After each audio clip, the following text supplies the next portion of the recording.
ગઈકાલે રાત્રિ દરમિયાન આશરે 10:30 વાગ્યાની આજુબાજુ 10-10:30ની આજુબાજુ પૂર્વ કચ્છ જિલ્લા પોલીસ દ્વારા જેમાં અમે અમારી ટીમ સાથે જેમાં LCB, SOG, A division, B division, Adipur બધા અધિકારી અને સ્ટાફની ટીમ સાથે ગલપાદર જેલમાં જે છે એક સરપ્રાઇઝ ચેકિંગ કરવામાં આવી, જેમાં જે અમારી પોલીસની અધિકારી અને સ્ટાફની જે ટીમ હતી અમે બધા જે છે પ્રાઇવેટ બસમાં થઈને ત્યાં ગલપાદર જેલ પહોંચેલા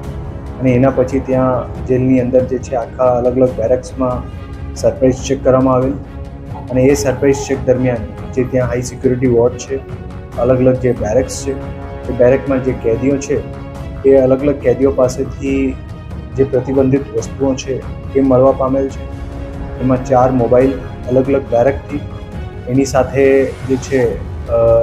પ્રોહિબિશનની જે છે દારૂની પણ જે એક અડધી બોટલ જે છે એ પણ મળી આવેલ છે, જે પ્લાસ્ટિકની બોટલમાં હતું અને 6 વ્યક્તિ જે 6 કેદી છે એ પીધેલી હાલતમાં પણ મળી આવેલ અને 50,000 રોકડ રકમ અને અમુક ચાર્જર્સ એ અલગ અલગ બધી વસ્તુઓ જે છે ગઈકાલે જે રાત્રિના દરમિયાન જે પૂર્વ કચ્છ પોલીસના અમે બધા અધિકારી અને સ્ટાફ સાથે જે રેડ કરી છે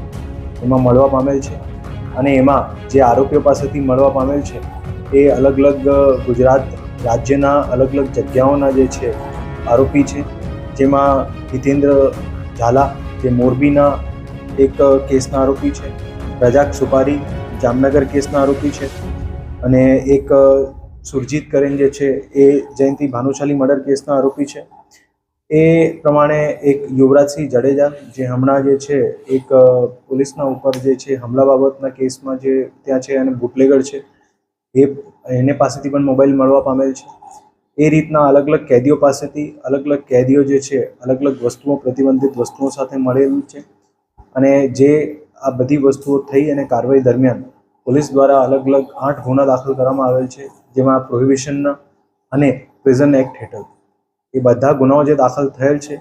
એની અત્યારે તપાસ ચાલુ છે અને આગળમાં તપાસ દરમિયાન જે વસ્તુ ખુલશે એ પ્રમાણે પોલીસ દ્વારા કાર્યવાહી કરવામાં આવશે. એટલા કુખ્યાત આરોપીઓ પાસે આ પ્રતિબંધિત વસ્તુ પહોંચી જેલ પ્રશાસનની આમાં કોઈ સંડોવણી પ્રાથમિક તબક્કેની તપાસમાં સામે આવી છે? એ અત્યારે જે ઓફેન્સ રજીસ્ટર થયા છે, ઓફેન્સની તપાસ દરમિયાન જે વસ્તુઓ મળવા પામશે એ પ્રમાણે આગળની જે છે એમાં સ્ટેપ્સ લેવામાં આવશે. જનરલી આ રીતે કેદીઓ સુધી આ પહોંચી જતું હોય, શક્ય છે કે કેદીઓએ જ કરી હોય, પોલીસની સંડોવણી જણાય છે પ્રાથમિક તબક્કે પણ? એમાં પોલીસને જે બાતમી મળી અને અમારી ઓવરઓલ જે એમાં ઘણા ટાઈમથી જે છે એમાં વર્કઆઉટ ચાલતું હતું એ પ્રમાણે અમારે આખી ટીમ દ્વારા એક વ્યવસ્થિત પ્લાનિંગ કરીને આ બધું સર્ચ કરવામાં આવ્યું છે અને એમાં જે ગુના દાખલ થયા છે તપાસમાં જે વસ્તુ કોની સંડોવણી હતી, કઈ રીતનું પહોંચતું હતું એ બધા પાસાઓ ઉપર જે છે તપાસ કરવામાં આવશે. માની લેવામાં આવે કે જેલ પ્રશાસનની સંડોવણી અથવા તો કંઈ પણ મળે છે તો પોલીસ શું કાર્યવાહી? એમાં જે કોઈ વિગત મળશે અને વિગત પ્રમાણે જે છે બધા ઉપર જે છે અલગ અલગ રીતે કાર્યવાહી કરવામાં આવશે. ખાસ કરીને 50,000 કેસ મળ્યા છે, રોકડા જે બિનવારસુ મળ્યા છે, એના બાબતે શું?